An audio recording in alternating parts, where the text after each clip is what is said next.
എന്താണ് ഇവിടെ പരിപാടി? കുറെ ദിവസമായി ഇവിടെ പരിപാടി തുടങ്ങി. കുറെ ദിവസമായി ഇവിടെ എന്തൊക്കെ നടക്കും. ഇത് ആരോട് ചോദിച്ചാൽ അറിയാം എന്ത് പരിപാടി.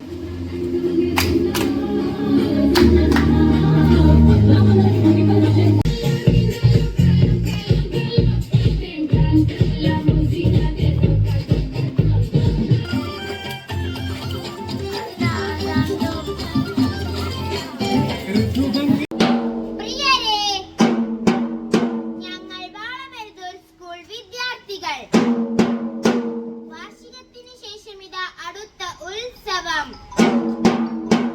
നിങ്ങളേവരെയും സ്വാഗതം ചെയ്യുന്നു.